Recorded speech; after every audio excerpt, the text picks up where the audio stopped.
Recorded March 32nd, 2024. Oh, April Fools. Never mind. Recorded April 1st, 2024. Good afternoon, Brody. Good afternoon, Rod. How are you doing? All right. How you doing, Rod? It's Brody goes first, I said all right. I'm doing the order. I'm learning. All right. I'm all right. How are you, Rod? Oh, I'm fine. Edward, back to you. Back to you, Edward. I'm good. It's Monday. It's the Greater Fool Day. Do you guys know what the Greater Fool theory is, especially in finance? No. The Greater Fool theory is you buy something with a perceived value because you believe that someone's more foolish to pay you more for it. Think crypto. It's a Greater Fool theory. It's an actual theory. So when you see things that obviously have speculative value and people continue to invest in it, it is a Greater Fool theory. Right? Are you saying thousands of dollars in NFTs that I have sitting around are not going to be worth something in years? No, I'm saying that there's someone more foolish who will pay you more for them. Okay, all right, that's fair. And no, I don't have NFTs because no. I mean, I'm an NFT. I mean, what are the simple days that something that had real value was something that you sheltered yourself with, protect yourself with, or fed yourself with? I know I should go live out in Utah, right, or something like that. But, I don't get it. Good times. It's Monday. It is Monday. It just happens to coincide that it's first of the month is the tongue-in-cheek April Fool's Day. Also, at Microsoft is a big thing, whereas the general availability of Copilot for security is today.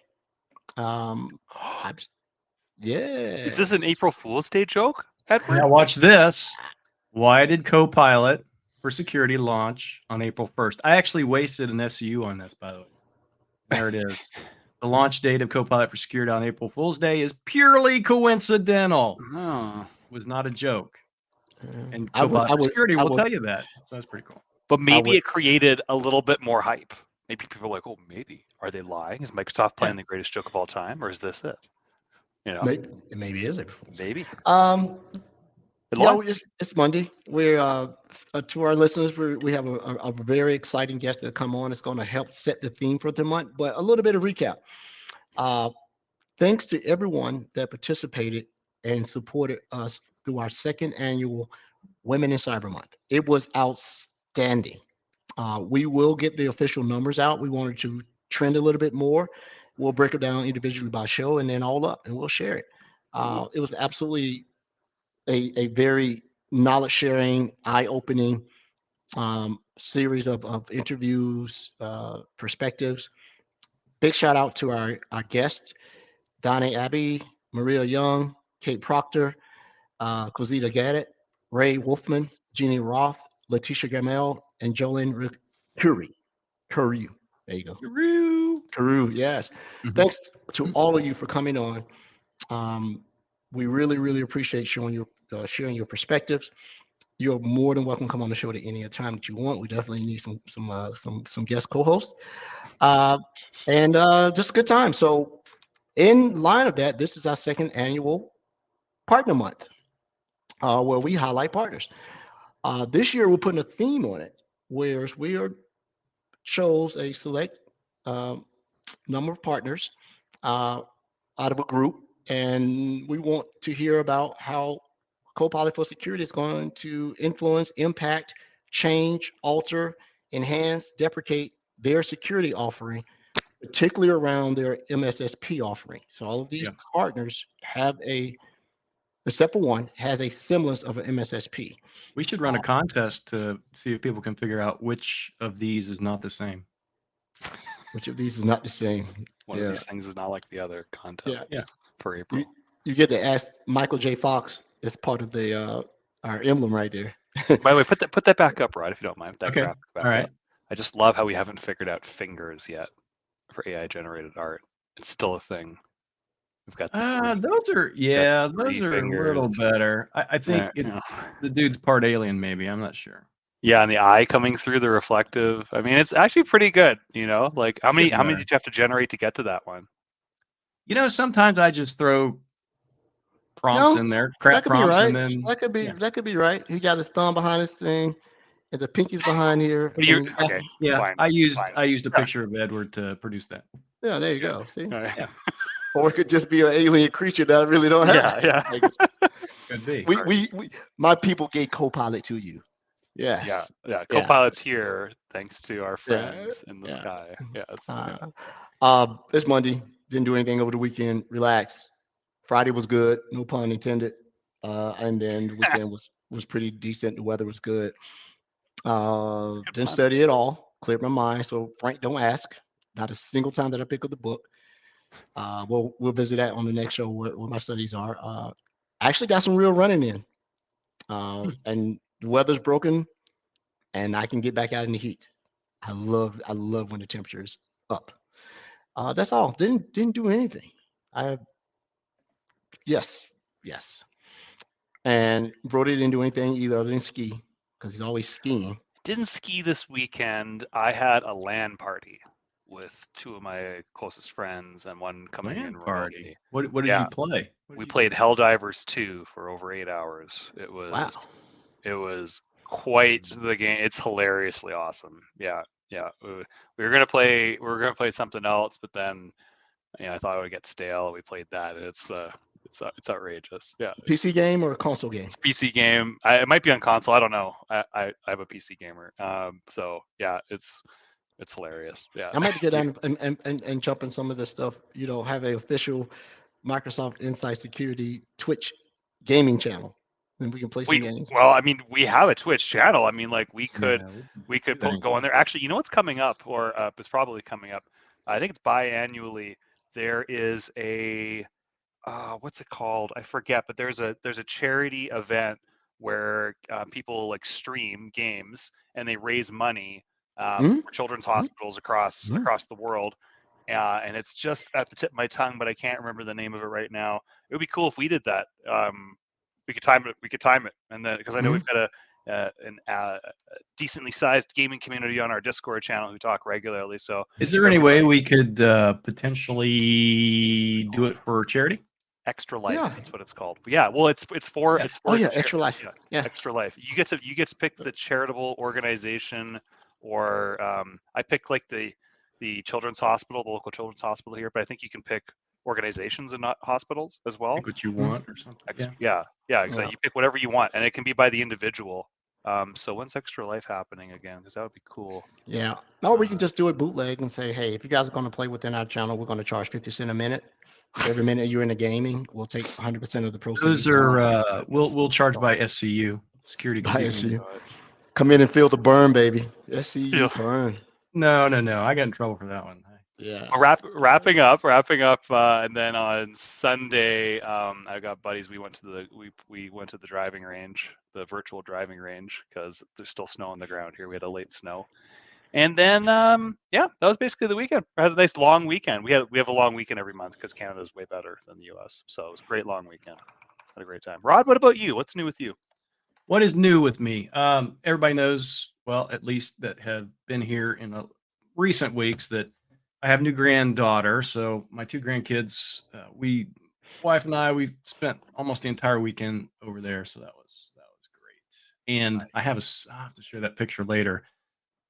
She just smiled at me. She loves me. She loves me. Oh my goodness. My granddaughter loves me. It's great. It's a good feeling. Yeah, I'll share that a little bit later. But a couple things I think of note, because this is about Copilot for Security, that's what we're highlighting this month. We do have a Learn Live. Edward, myself, and Andrea actually have a Learn Live tomorrow, and then there's one more after that. So tomorrow we're doing kind of an introduction to Copilot for Security, talking about the two different experiences and what those look like, and I'll do some demos tomorrow. And then there's one that digs a little bit deeper into it. Prompt books and some of the extensibility and the plugins and stuff is the last one that we'll do. But also, I will be in a couple different places talking about Copilot for Security in the near future. Next month, first week of next month in Minneapolis at the Mall of America. There's a conference there called the Midwest Management Summit. Be doing some demos on Copilot for Security. And then I have today. Got my ticket punched. I have to go to Microsoft Build, and I'll be there to talk about Copilot for security and a little bit of what we're talking about this month, the extensibility, which is one of the Copilot for security superpowers. Yep. So without further ado, that's it, Rod. You good? I'm good. Yeah, I'm good. Yeah, I'm doing I'm doing the live learn event tomorrow with you and Andrea. I don't think I'm doing the subsequent one. I think it's just you and her, right? Yes. No, all three of us are supposed to be doing tomorrow's. No, tomorrow. I'm talking about the one after that one. Oh, the one after. Unless you want to do it, because you might. I don't know. I don't know. Yeah. Yeah, we'll see. We'll talk about that offline. But hey, we have a guest. We do. I'd like to welcome Mr. James Key. He is the Senior Product Manager for Copilot for Security at Microsoft. I got to meet Mr. Key in person a couple of months back, maybe not quite a couple, at a Copilot for Security bootcamp in Redmond. And it just, when he told me what he did, my ears perked up, and I'm like, really? Partners? Wonder how that's going to affect them, having come from the GPS side or OCP side, whatever it was called back in the day, and I was there, about how this is going to affect their security office. He graciously agreed to come on the show, talk about his job, what it's been like for him ramping up partners, or what, if that's a real thing. But he'll share his interaction with partners and what he does, and then we'll talk about the partners one more time that we're going to have on. So without further ado, Mr. Key, the floor is yours. Yeah, absolutely. Thank you so much, Edward and Rod and Brody. Really appreciate the invite. Watched a couple of these along the way. Very excited about all the content you're bringing together, and a huge fan of Rod also. Love all the stuff you're posting across LinkedIn, your blog, and everything. So huge fanboy on that side right there. Rod. Yeah. As Edward mentioned, my name is James Key. I am a senior product manager at Microsoft around Copilot for security, and I've had the pleasure and the blessing of being able to be the acting lead for our MSSPs in the partner private preview for Copilot for security. So I've been working with Copilot for security with our partners all the way back until, July of last year. Really focused on MSSPs. Those are our managed security solution providers. So driving our managed SOC operations, phenomenal partners that are out there. And really what my job is just making sure that we're a huge advocate for our partners, making sure that we're making the connections with them and understanding where their needs are and what things are going on, and showing that value proposition and really making sure that we can empower them to be the best that they are already out there. I've been able to work with partners across the globe. So this whole 8 to 5 type central time zone I have here above Houston, Texas doesn't really apply to me anymore. I'm working from a global standpoint. I got partners in New Zealand, Australia, India, all across Europe, South America, North America, even Canada. So I've got some up there too. Even Canada. Absolutely. Wow. Isn't it funny how people always say that? They talk about all these other countries. Oh, and right. Even Canada. Oh yeah, and those guys or people. Yes. No, even Canada. That's really cool. Let me ask a question. I know what you do now, but were you a program manager for the MSSP program for partners prior to the Copilot being your focus? No, actually, I joined Microsoft back in December of 2025 as an on-premises SharePoint PFE. So that's amazing. SharePoint That's amazing that you said that, because if you join Microsoft in 2025, that means you have a time machine. 2015. Oh man, April Fools. I can get away with that today. Yeah, you get away with it. I was like, yeah. oh my God, this guy had a time machine. I'm glad you called that, Edward. I want stock tips. I wasn't going to be mean. I was going to let it go. Yeah, I know what he meant. But hey, you got to jump on, man. We need content for the show. You got to. But back in 2015, and then I moved into SharePoint Online, looked at Office 365 for a bit as the cloud computing all took place, and then moved over to security. And recently I was working over in the federal government side of Microsoft Federal, focusing as a cloud solution architect, building out zero trust architectural designs from an XDR perspective. Got an opportunity to be able to move over as a product manager. And my first role was focusing on Defender for Office 365 and what was used to be called Microsoft 365 Defender. And then my manager spoke up and said, hey, James, we got this new bleeding edge technology out there called Security Copilot at the time. And said, would you be interested in sort of, jumping into the deep end with your little floaties on? I was like, sure, why not? It should be fun, right? So that all joined all the way back in, let's say, August of last year. I became a PM for the first time back in November of 2022. So it was a little bit of a shift and change between focusing with our customers and partners. But I love our partners, man. They're amazing beyond belief. You get the interaction of a one-to-many type relationship. Customers, it's a one-to-one, which is great. but partners, they impact so many customers that are out there. So the experiences and what you get to interact with is just huge and phenomenal. But So that's sort of my career that's going on with Microsoft so far. yeah, Cool. so I've crossed paths with you. I remember now. Oh, here we go. By virtue of Steve Fell. Okay. And James, you don't remember that? No. yeah, he probably does. I don't know, I'm man. insignificant. He does this every episode. He's Yeah. like, "Oh, I met you. Yeah, I met you I back met in you. the day." Yeah. Remember we had a- the old product called Fish Hunter? Oh, I do. Oh, That yeah. was me and Okay. Andrew. I crossed you. I saw you and I said, "That's who that dude Nice. is." Yeah. Ah, I he's always one. thought your face looked familiar, but I couldn't put a picture, across where it's at. But that makes sense because work with Steve over on the federal side. Yeah, and yeah, that's what it was. Fish Hunter stuff. Nice. Oh man, I couldn't figure it out. I was sort of embarrassed up there in Redmond to say, "I know this dude. I can't remember his damn name. Yeah. I can't know his name." But hey, so this is a big deal. Oh, yeah. If you let Microsoft and the media and everybody else and competitors say, "Hey man, this Copilot thing, man, is for security." Is a big deal. It's even a bigger deal because they specifically are sort of, fractioning this out because there are multiple co-pilots and the other co-pilots have been available, right? But this one right here was, bated breath, right? And now why the consumer aspect of it is sort of known, you want to come in, optimize, the potential for your SOC operators, your security practitioners, your responders, and everything else. There's a big old Arby sign above my head when I'm trying to figure out how partners are going to utilize this, right? And we really want you to sort of give what you can tell us, what you think that the partners are going to do without releasing their secret sauce. We'll have the partners come on that we selected to talk about it. So you tell me what the potential is you think for the partners.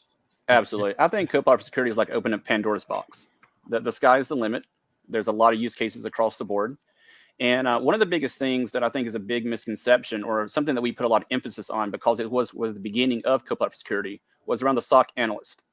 Copilot for Security is so much more than just a managed SOC operation. It's so much more than a Copilot for Defender or a Copilot for Sentinel or incidences. It really spans across not only security, but also compliance, looking at Purview, our management stack for Intune, and also our identity with Intra. And I think the personas is where we're going to see a lot of value start to expand out because it's going to make it very sticky in a lot of customer environments and make sure that we can really show the value proposition of Copilot for Security. So expanding beyond the personas of SOC analysts, I think, is a big piece.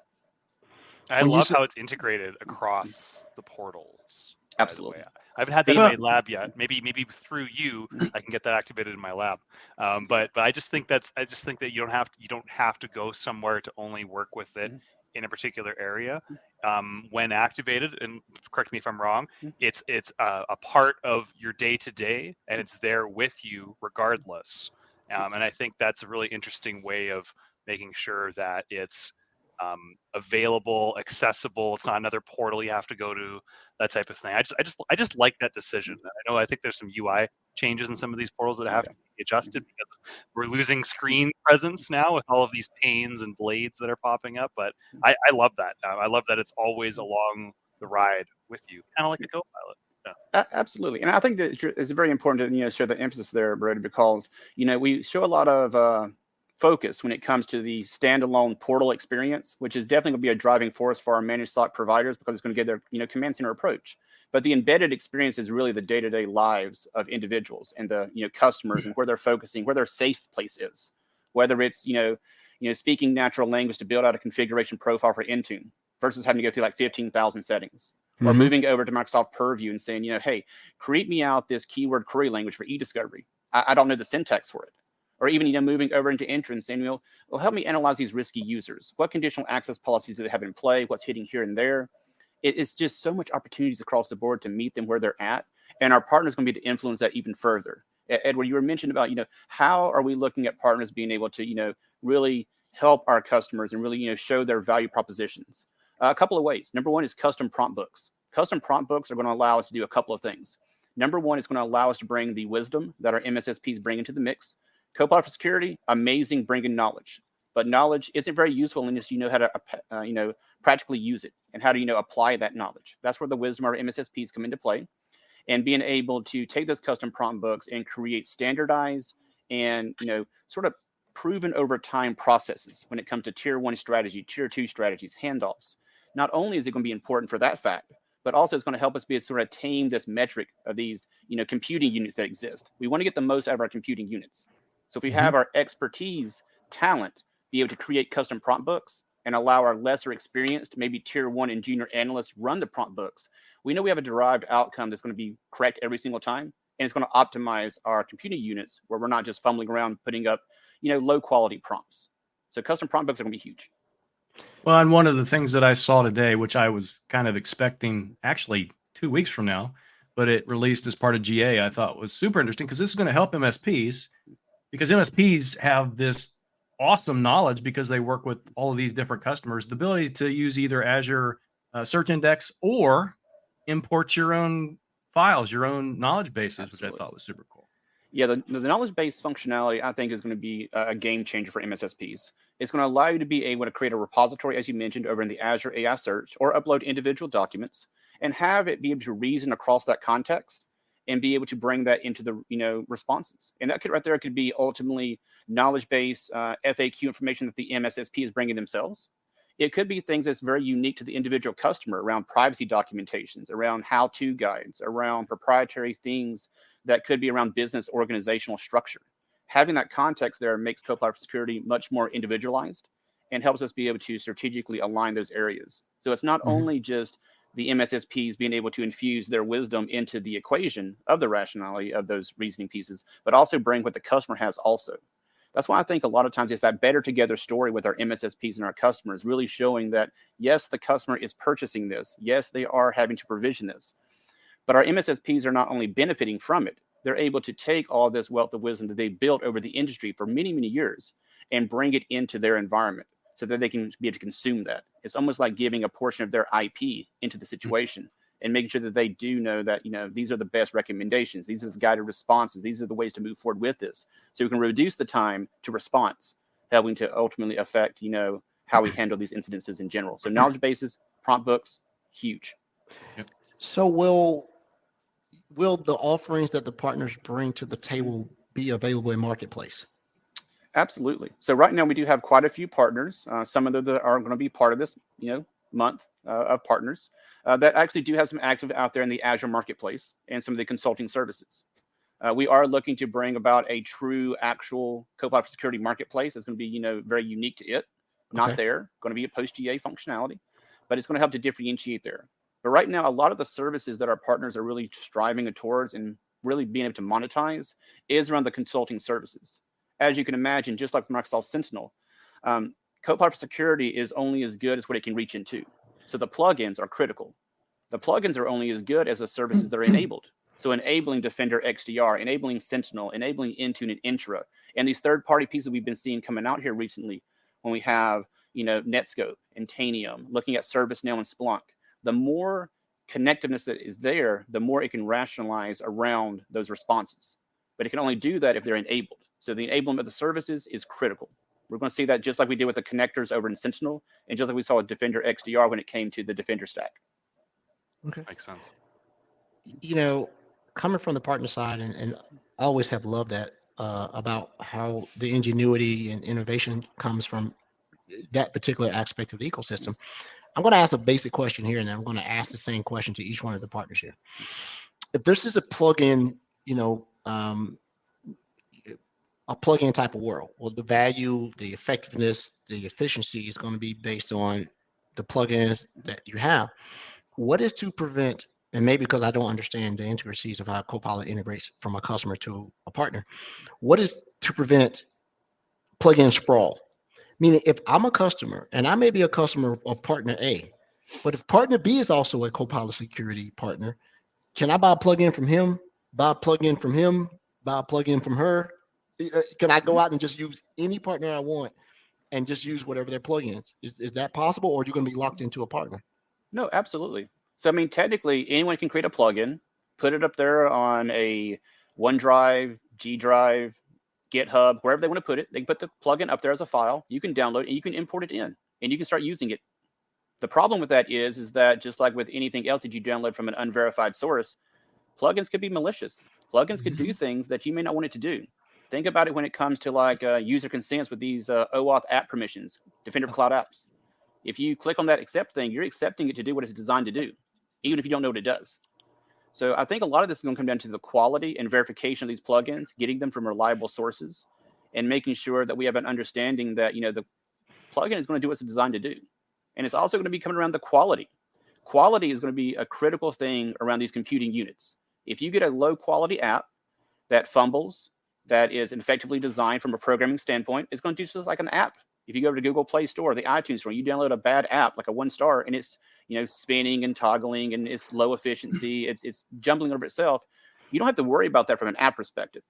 But from a plugin, imagine all the computing it's doing on the back end. Imagine all the tokenization that it's doing. It could effectively run up, computing units. So quality plugins, quality prompts is going to help lower that amount. So we want to make sure that our developers are creating very good quality plugins, so we have very good quality sources. But ultimately, it's up to the organization to decide what you want to put in there. Now, the ones that are built into Copilot for Security, somebody brought up a screenshot looking at that section that says Other. We have 3 sections of plugins. One is the Microsoft services. Those are Microsoft first party. Below that is the Other section. Those are verified and validated third-party plugins that we're bringing in that either Microsoft has created or that a partner has created. So that second section, that Other, those are validated and vetted out. It's the very bottom piece where it says custom. That's where literally you could upload anything that you want to, as long as it's an acceptable manifest file with the YAML, it could be there. And there's no checks and balances on that side right there about what it's going to do. That's why we want to be very careful about pulling things from unreliable sources and validating testing. It's also the reason why these plugins, we have the ability of uploading them and making them available to only myself as the uploader or to the entire organization, is to help do trial and testing with this right here and to validate. Well, and that's super important, because I don't know if you all are familiar. There's over the weekend this news story about this XZ backdoor thing, dependencies somebody was developing. Most applications that are developed out there these days, probably 80 to 85% of that code is dependent upon something that exists somewhere else. And so somebody, they're thinking the Chinese, so it's state sponsored at this point, injected something into one of these dependencies, and now there's a backdoor in a bunch of applications. So that's why this is so super important, that there has to be some sort of vetting process, or at least you have some kind of trustworthy ability to be able to vet those things. Absolutely. And you think about this from a U.S. perspective, it's not as complicated always. But you get over into Europe with GDPR and how data is being sent and processed and handled, and you have a plugin doing certain things that are a little bit odd, that's not documented, then you get in some legal compliance issues, and that can add up very quickly. I'm guessing the ability to enable or upload a plugin is locked behind a highly privileged role. It's based upon a role-based access control, and you can define who can and can't do that based upon contributor and owner rights. But at the same time, there's still concerns that the person that is getting that from an unverified source may not have done their due diligence. So I agree. Yes, I don't want to remove fault from humans, but at least it's not anybody who can just do it. Not a free for all.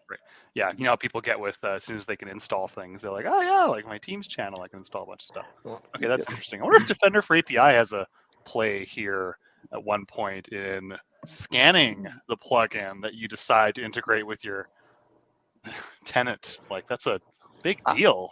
I would like to see almost like a plugin posture management type solution that would be able to go through and take a look at it from a compliancy standpoint, from a security standpoint, from an accessibility standpoint. If there's things that are happening with the way that text is coming back, it'd be pretty cool to sort of see how that could take place. It sounds like a startup venture, Absolutely. because now you're going to need to go grab a developer and say, hey, help me understand this and take my system admin or security practitioner reptile mind out of this. And think about this as a CI/CD thing. Where are the checks and balances before I install the software? And the way I learn is by looking at sentences, right? It sounds like this is log in, insert DVD, install, and you're doomed. Or have overprivileged, download a plugin, run in live environment, and you're doomed. And so having someone to be able to have that checks and balances of code really takes you back to old school. Where's my staging environment? Where's my QA environment to be able to do this? And from the limited stuff I know about the building process, it's cost prohibitive to stand up a separate environment to test your plugins. Is it? Well, I don't know. I don't know that. Yeah, I think it's important to have a test environment, and if you're an enterprise, you should do that. I will agree that it could be cost prohibitive to SMBs potentially, Edward, especially if you need to get that increased licensing for Copilot. I agree.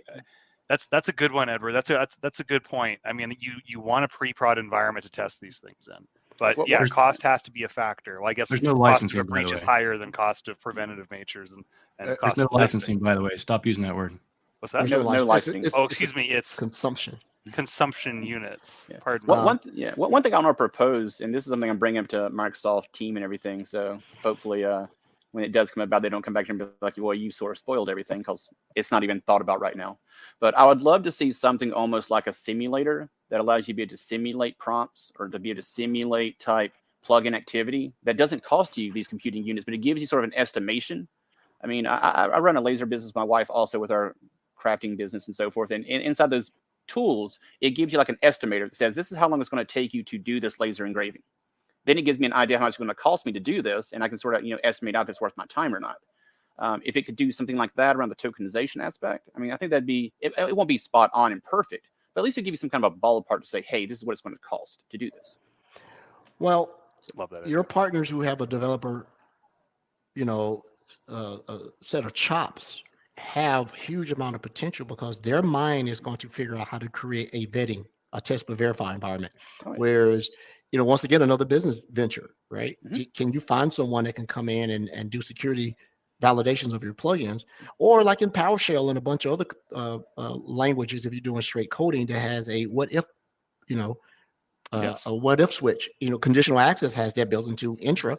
If I enable this, what is going to happen, right? And what is the impact? So I would think that someone's going to come up with a plugin conflict resolution, or vetting thing. And as you write it, it will say this plugin has the potential to affect these other plugins and down the line and do these things. So right, just that simple thing. And I hope some of these partners who are listening to our show prior to coming on, if you ain't doing it, somebody else is listening. Thing. Oh yeah, do the right thing. The other thing I think it's important to highlight here, because that plugin, that potentially harmful plugin, it's only stored in that single tenant where it's uploaded to. So it's not going to affect everybody in the world for Copilot security. That's why it's so important for that organization to be responsible about vetting those plugins. Yeah. And I think also when you think about the plugins, is just to realize that just because you have a plugin toggled on does not mean that you have access to the data of that plugin. You still have access to the service. If conditional access is in play, it's still there. If there are other policies in play, they're still there. So I can toggle on every single service that I have up and down of that list. It doesn't mean that I instantly get like a Splunk, installation, or a ServiceNow installation, or an X, Y, and Z. I don't instantly get Intune or Sentinel. I still have to have those pieces configured on the back end. And I still have to have access to that from a data control. Copilot for Security will never elevate your access beyond what you already have. And I think it's a key point. We're not going to go into a situation where it's going to take over and start, becoming an all-seeing being that has the access to anything and everything. It's bounded by the user context of access. So my user has to have the right access. My user that is in the portal of Copilot for Security has to have the toggle on for the service. And then I have to have data to the access of the service itself. All three have to line up. If not, it does not come back. And you said everything, but you also have to come in and look at it and to our listeners and to those who are going to consume this particular product. Don't let your mind and your experience from decades get wasted. The first thing that I wrote down, where's the change control? Who put a ticket in to put the plugin in? I want an ITSM ticket, and I want a change control window when you do this. If you're not responding to a critical one severity thing, you shouldn't just be experimenting and putting plugins in that day because you read Rod Trent's blog and go, "Ooh, that's cool," and you go put that in there, and then next thing you know, oh yeah, I experienced. That's an enterprise-grade production change that should go through change management. It should, you would think, but 100%, especially to your new AI system in your tenant that has the potential to affect so much. Yeah, it goes without saying. Yeah, use change control, everybody, is what Edward's saying. Yeah, no doubt. Yeah. Don't test in production. Do not test in production. Right. Yeah. So I guess that let's talk about an ethics. Business ethics problem.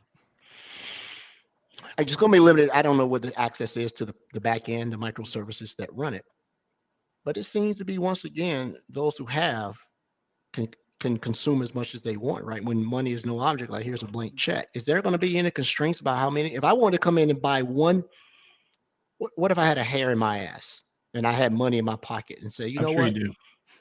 At least one. I have one of them for sure. And I say, you know what? I'm rich. I'm bored. I want 500 million in SEUs. Are you going to prevent me from doing that? As of right now, to the best of my knowledge, the minimum SU that you can buy is 1, and the maximum amount of time is 100. I actually saw someone today with a screenshot. They were trying to type in 100, and I was like, "You're crazy." What is 100 to layman's like me and Brody in dollars? Well, Or here's the Bitcoin?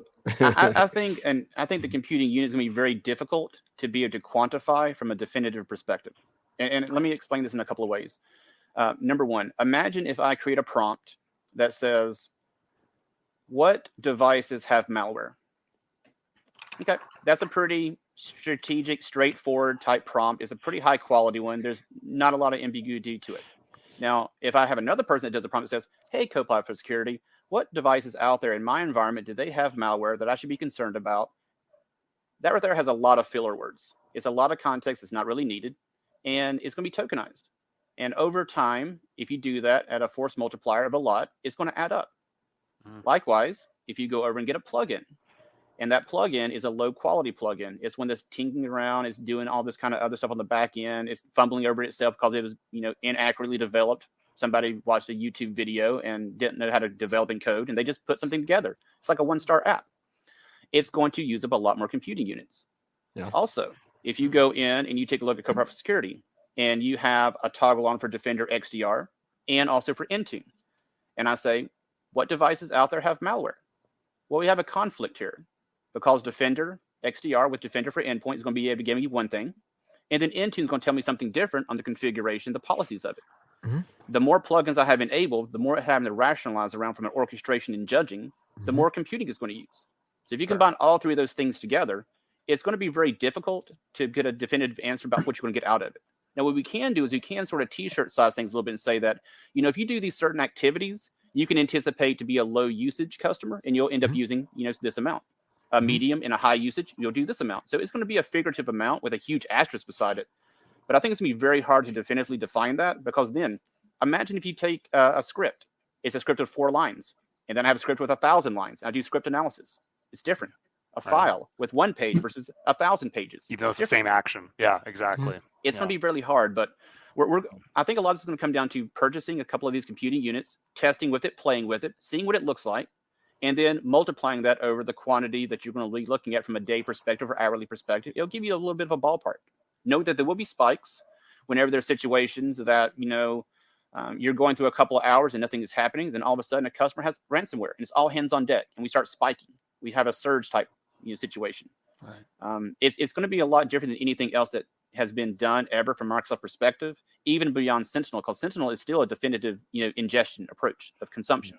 These units, as new features come out, as new functionality come out, it's going to change sort of the landscape of how you have to look at these computing units. Well, and another quick piece of that is this is why I'm so hot on this. Prompting is huge. If you can learn how to prompt efficiently and get those responses back, if you can be very specific, you're going to save your compute units. Put that in your Connect. I prompt the most efficiently on my team, and therefore I deserve the savings in my salary. Thank you. Yeah, the 2 things I really want to push with partners is, number one, prompt engineering is going to be a skill. Skilling that, teaching that, being quality prompting is going to be huge. But then also focusing on prompt books. If I create a prompt book and it's custom, I can have a defined number of prompts. I can have a defined outcome. I can rationalize that pretty spot on to how much it's going to cost every single time. If I deploy those out to my lesser experienced engineers, like my junior, maybe tier 1, and I say, this is our tier 1 triage script, or this is my tier 1, our tier 2 prompt book, and so forth, it's going to help me be able to rein back that cost analysis a little bit better, because I now know that this is what I can expect each time. So quality prompting, leveraging custom prompt books is going to help us be able to create some kind of boundaries around us to have a better idea of being able to control these restraints. But as you mentioned, Rod, the ability to skill ourselves, just like we had to do with Kusto query language, just like we have done with PowerShell, just like we've done with other developer scripts and styles, it's going to become a very high commodity type skill to have, because it's going to help reduce cost. There's going to be a differentiator out there between partners that have very skilled prompt engineers versus those that don't. And there's so me being, at least in my head, the serial entrepreneur that I am, there are so many revenue streams here where you could be a company that comes in and do a plugin / prompt / CFS assessment. Like, hey, based on what you have, without even running an environment, you could optimize this by 2.6 hours if you were to consolidate this into that and not make it having to go out and rationalize against those multiple data sources of telemetry, right? And disqualify something like the value of getting that information from MDCA was minimal versus the cost. You could have done better just by querying into an MDE only, because while that has something over there, you didn't really need that in the rationalization of that prompt book.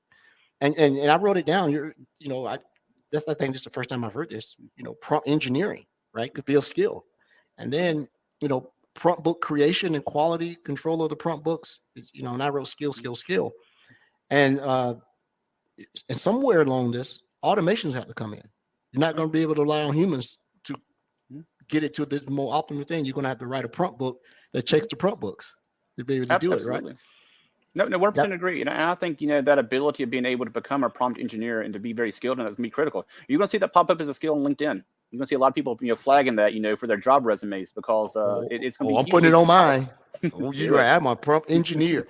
As opposed to can multitask or good with people. Now it's prompt engineer. I like that. Well, and the other thing is people think that if they're really good at search engines, they're going to be good at prompting, and that's not the case. It's completely different. There's people that are bad Googlers, really, and they should not ever prompt, Well, when you're looking at prompt engineering, you still have to know what you're looking for. You have to create quality and effective prompts. You have to put the right words in there, the right key, statements and so forth to really sort of drive it.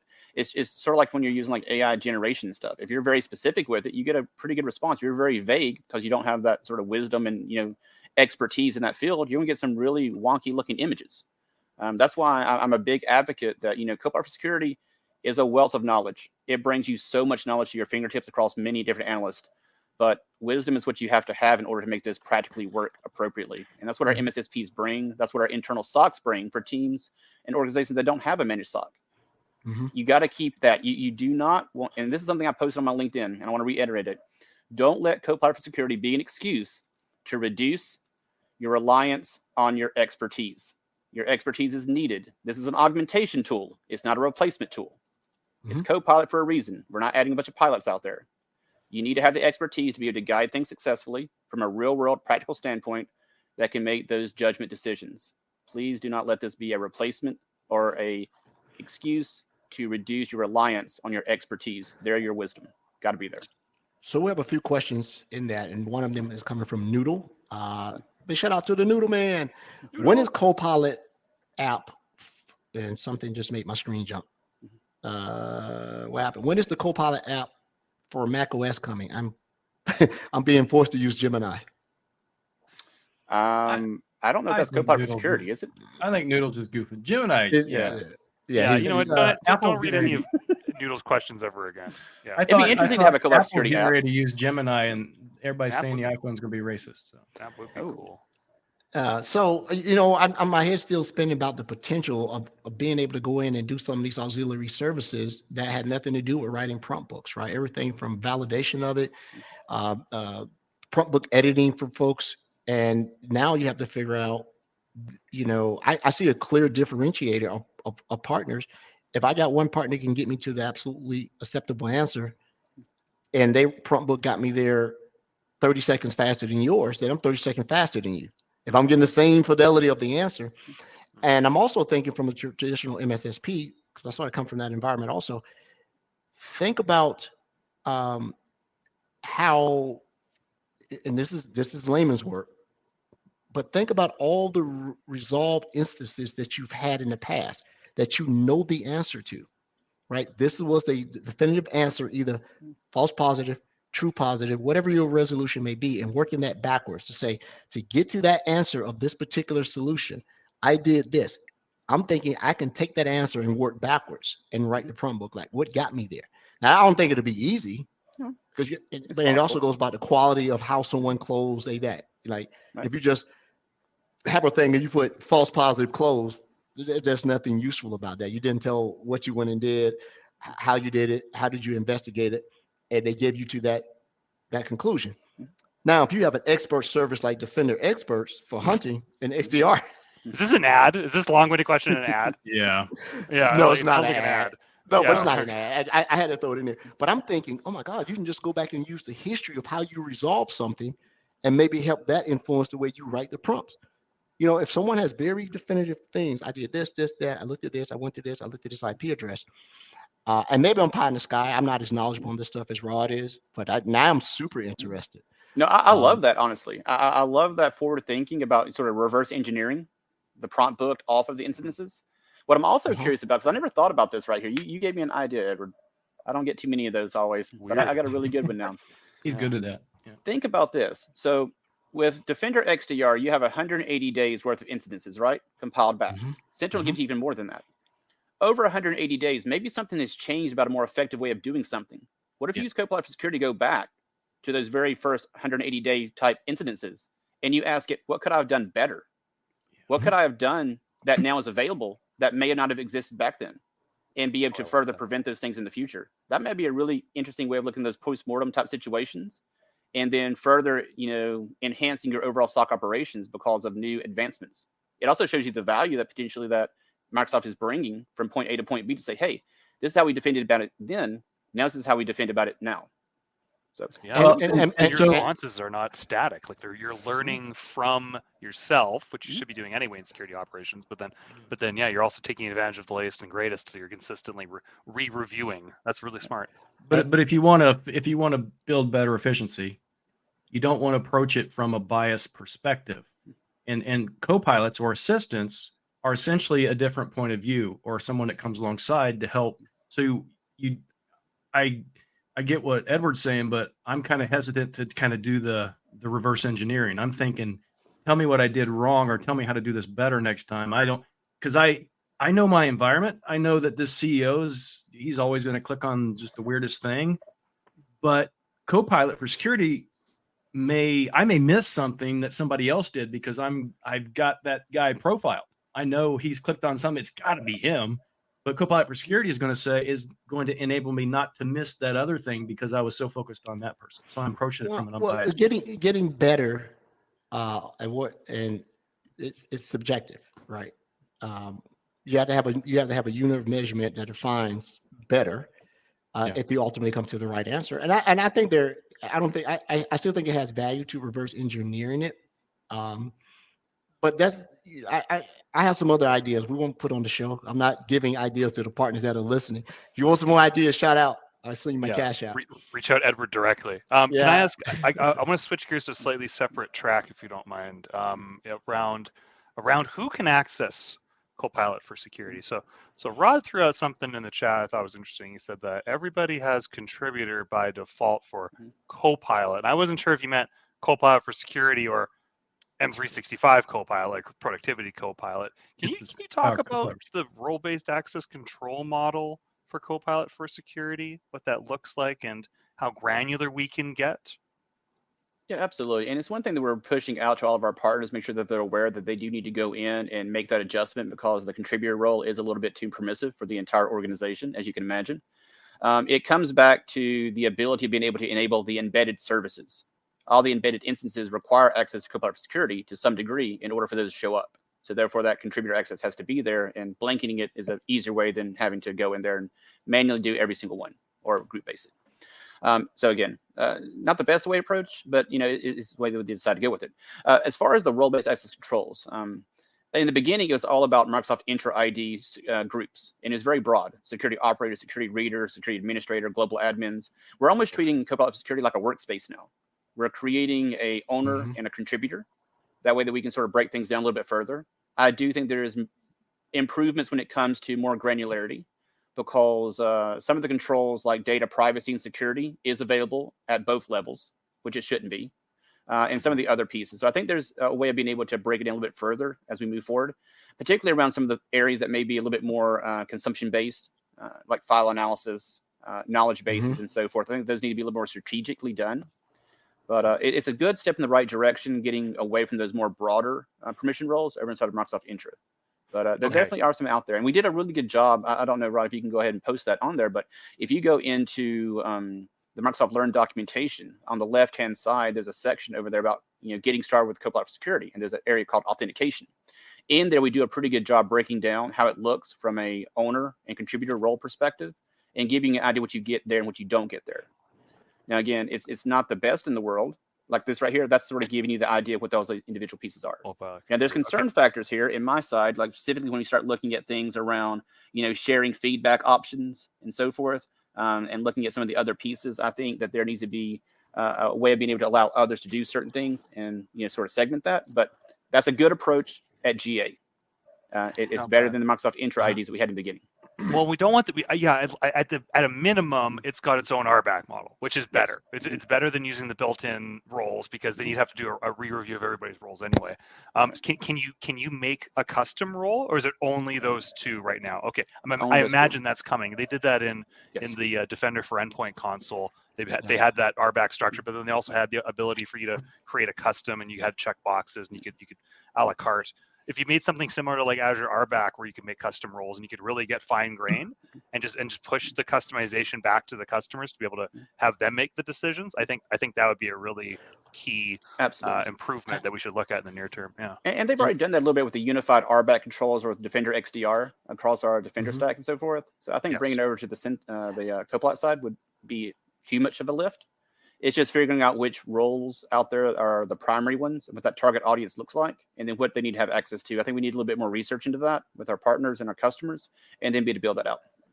Do you happen to know the answer to this? And it may be in the documentation. Excuse me for being lazy and not reading it. Are the two roles eligible for PIM? To the best of my knowledge, they are not. The PIM roles are specifically associated to the Microsoft Intra ID administrative permission roles. And RBAC, yeah, that's the problem. It's just like the XDR stuff, Edward. No, it's embedded within the portal, so you can't PIM to it. Yeah, that's really unfortunate. We really should be able to just in time and there might be a workaround to this. So we do have something called PIM for groups, and if I create a group and I enable it for PIM, I can throw that group into the contributor role or to the owner group, and I can activate the group, but it'll activate everybody in the group at the same time. Yeah, that's the only workaround I can think of. Well, there's a workaround that's going around in my deranged mind right now that you could use external identities and be able to control that, because that identity would map to one of your contributor roles, and then that role would then be eligible for a PIM as an external account. So there may be a way around being able to do that. I saw someone that was pretty creative and they did that, and they own the other side of the tenant. So when they created that external ID, they was like, hey, this maps to that, and then this right here has to be PIM'd up to be able to use that account. So maybe you're that's a way to create like a RBAC tenant for Copilot for Security, and let that be your RBAC tenant, and have everything be external. Well, it's talked about in some of our security engagements as having the identity plane in its own instance versus the rest of the tenants. It's a very complicated consideration, but there's pros and cons to it. Sure. I see a lot of pharmaceutical companies have that model, protecting their IP. They know exactly what you're doing, right, when you're coming across. But that's maybe we'll get you back on and we brainstorm some stuff. Yet another business idea, right? Do that, play in the lab. Or just at least another show idea. Yeah, another show idea. Because I don't know, I'd be hesitant about external users on either contributor or owner. I know that we have lockdowns for other privileged roles for external accounts, but net, however we end up doing it, the community and everyone, I'm sure, is going to ask for it. It's just like, let's get as granular as we can. So it already exists. The MSSPs have the knowledge levels to do it. It's just that we add in another variable in the equation. Think about it. Take Copilot out of it. If I'm an MSSP, 80%, unscientific number, are using some lighthouse method to gain access to your stuff. Right. So I'm lighthousing you to be able to get access and then pass it across. A lot of MSSPs do that. So they have access to, Sentinel contributor, Sentinel, reader, all these things. Yeah. So it's just reusing the engineering effort there, just trying to figure it out. But it's potential, right? Because are you going to let a MSSP have direct access to your tenant straight up? to maybe be able not to right owner, click. but contributor, right? Yeah. Do we want them to install sketchy plugins versus just handle SOC incidents, right? Yeah, that's a good question. Yeah. Ju- So Just before our partners and everybody that's watching this gets overly excited, please be aware that the delegated access model supported by Copilot for Security right now is GDAP, Azure B2B, and guest accounts. Azure Lighthouse is not supported at this moment. It's being worked on. It'll be coming in soon, but it's not there yet. So the ideas and the throw it against the wall comments here are not the direct reflection of James Key and any future product enhancements down the line. We're brainstorming. Hey, but if you need brainstorming as a service, Rod, Brody, and I are available. Yeah. Brainstorming as a service. We call it BAS. Love it. Or we can call it BSing as a service, right? There Oh, you it go. should definitely be called BSing as a service. BSing as a service. There you Trademark go. that. I just did. Yeah, for all intents and purposes. Raw to tell you, when I come up with an idea, the first thing I do is run to GoDaddy and I buy it. So if I already said it, that means I already bought it. Yeah. I always do it. I got like 100 domain names. I'm the exact same way. You gotta get that .com. Yep. Gotta get the .com. It's you a gotta funny be thing. best. I went over and did a .com search one time, and it came back as being available, and it's for like $9.99. I come back the next day, it's still available, but it's $200. Oh yeah. Yeah, because you looked Because at you it. searched for Oh, it. Yeah. You had to do it in private browser. Yeah. Get- It's get- like, oh, didn't now there's realize interest that. all of a sudden. Now there's They interest. caught me.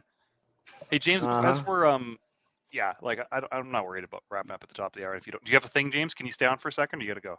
I do have to drop, unfortunately. I do have a meeting. Okay, coming that's up fine. at I the was going to top. ask another awesome question, but we'll just have to get James on again. Get me back on in the again. future. Yeah. Yeah. Hey, before I drop off, I do want us to do a shout out to my son Gage.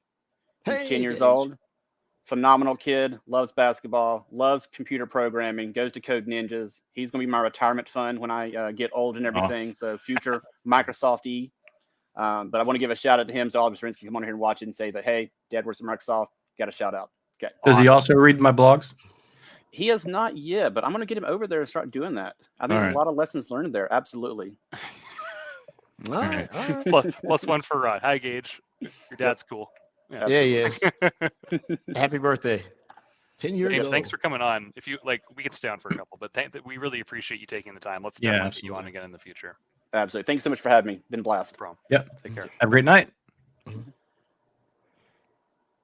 I'm excited now that we're at GA, because like I'm just excited that we're at a place where you can start like really digging into like not the like, oh, it could do this and could do that, and we're getting close. I want to actually work with something. I want to like get my hands dirty with something, and it's nice that something's out now, and we're actually going to be able to see what it is today and then work with it, as opposed to like art of the possible. It's like it's been this like long hype train internally at Microsoft. Like it's coming, and it can do this and this and this soon, and like it's finally here. So I'm just excited that we can get definitive answers like what James is providing today instead of like behind the curtain maybes. You know what I mean, Rod? Yeah. Well, and the other thing, I was telling the wife last week, oh, Monday's the day. Oh my goodness. And she doesn't understand. And she didn't get excited like I did. And I'm like, come on. I've been working on this for like a year. A year. Yeah. We've been, it's been like a year. Yeah. We've all been waiting. Yeah. So that's pretty cool. So, everyone, thanks for coming on. This is the kickoff to Partner Month. Oh, look at your baby. I had to do it. Sorry. That's Meredith. You're just listening. Rod's throwing up a picture of his granddaughter. Yeah, come back and look at this one. I can see Rod singing lullabies. Rod singing KQL, KQL. Don't give him any ideas. Yeah. Matter of fact, I'm gonna put it in Copilot. Write me a lullaby, strictly using the KQL as the language to see what comes up, right? and do that. Write me a prompt book and do it. Everyone, thanks again for listening. April 1st, GA Day, whatever you want to do, April Fool's Day. This is the start of our Partner Month. Stay tuned. The next show is this Wednesday, Rod?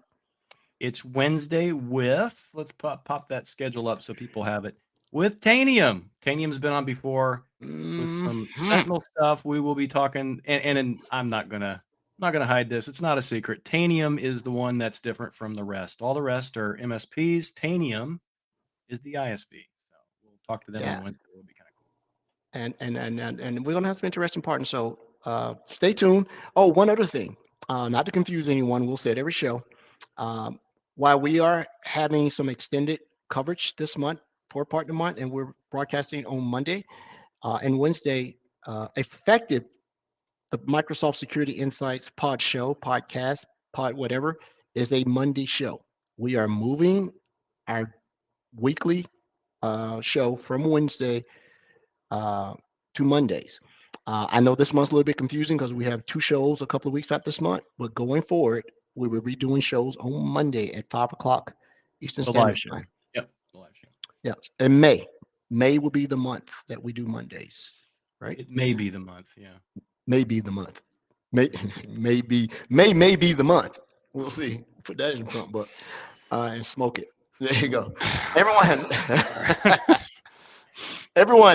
have a great day. Have a happy Monday. See, the Microsoft Security Insight Show has cured Mondays. You love Mondays now. Say it with me. Say it with me. The best part of my Monday. Yes, I look forward to Mondays. All right, everyone. Have a great evening. Look both ways when you cross the street. Don't take any wooden nickels and don't run with scissors in your hand.